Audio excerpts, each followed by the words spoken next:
ఆయన మాట్లాడతారు. ఒక్క నిమిషం.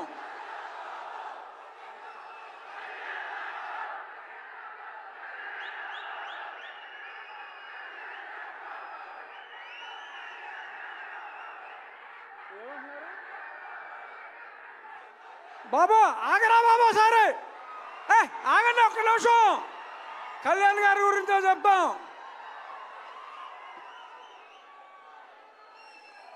సినిమా రిలీజ్కు ముందే ఆంధ్ర రాష్ట్రంలో ఉన్న ఔరంగజేబు లాంటి వ్యక్తిని జయించడంలో ప్రముఖ పాత్ర వహించి ఇప్పుడు రియల్ లైఫ్ నుంచి రియల్ లైఫ్లో ఆ హరిహర వీరబల్లు పాత్రలో ఆయన శివాజీ కలలు గన్న సామ్రాజ్య స్థాపన కోసం ఏం చేశారో చూడబోతున్నాం.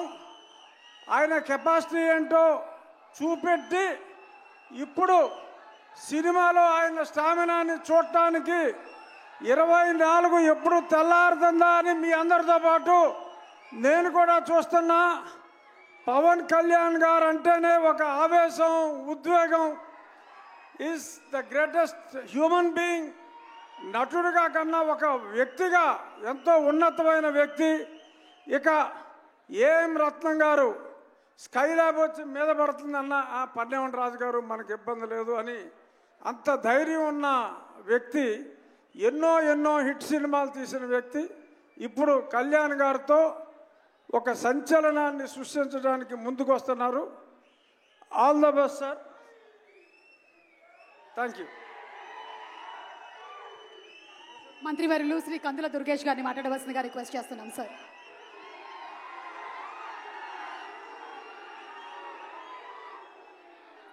అశేష అభిమాన జన సందోహంతో,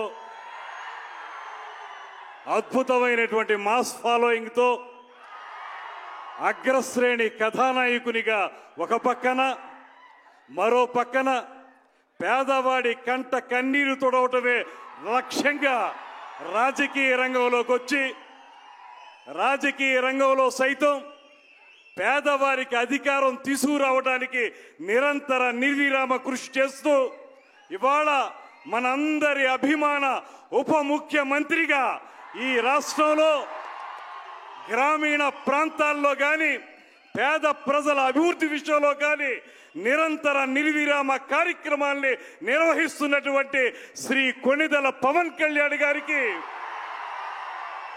నిర్మాత ఏఎం రత్నం గారికి, ఈ వేదికను అలంకరించినటువంటి 50 మంది పెద్దలకి, అన్నిటికంటే మించి పవన్ కళ్యాణ్ గారి మాటే వేదంగా ఆయన ఏం చెప్తే అదే చేసేటువంటి కార్యకర్తలుగా ఆయన వెనక నిలబడి ముందుకు సాగుతున్నటువంటి అభిమానులందరికీ కూడా శిరస్సు వంచి నమస్సుమాంజలి తెలియజేస్తా ఉన్నా.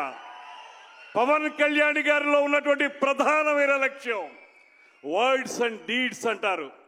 ఏ మాటలైతే ఆయన చెప్తారో అది సినిమా రంగంలో కానివ్వండి, రాజకీయ రంగంలో కానివ్వండి, వాటిని తూచా తప్పకుండా నిజ జీవితంలో ఆచరణలో పెట్టేటువంటి ఏకైక నాయకుడు శ్రీ పవన్ కళ్యాణ్ గారు అనేటువంటి మాటని నేను మనవి చేస్తున్నాను. అందుకే ఇవాళ ఆయన సినిమా రంగంలో ఏ రకమైన పాత్రలు పోషిస్తారో ఆ పాత్రల తాలూకు ఆదర్శాల్ని ఇవాళ ప్రజా నాయకునిగా నిజ జీవితంలో కూడా అనుక్షణం కూడా కార్యక్షేత్రంలో అమలు చేస్తూ ఇవాళ మనందరికీ మార్గదర్శకుడైనటువంటి నాయకుడిగా ఆయన నిలబడ్డాడు అనేటువంటి మాటని మీ అందరికీ మనవి చేస్తున్నాను. మరో ముఖ్య విషయం నాకు సంబంధించింది, ఆయన వల్ల శ్రీ పవన్ కళ్యాణ్ గారి వల్ల నేను రాజకీయంగా మంత్రిని అయ్యాను. జనసేన పార్టీ తరఫున మంత్రిగా ఆయన పక్కన నిలబడ్డాను. అంతేకాదు ఒక పక్కన రాజకీయంగా ఉన్నప్పటికీ మరో పక్కన సినిమా విషయానికి వచ్చేటప్పటికీ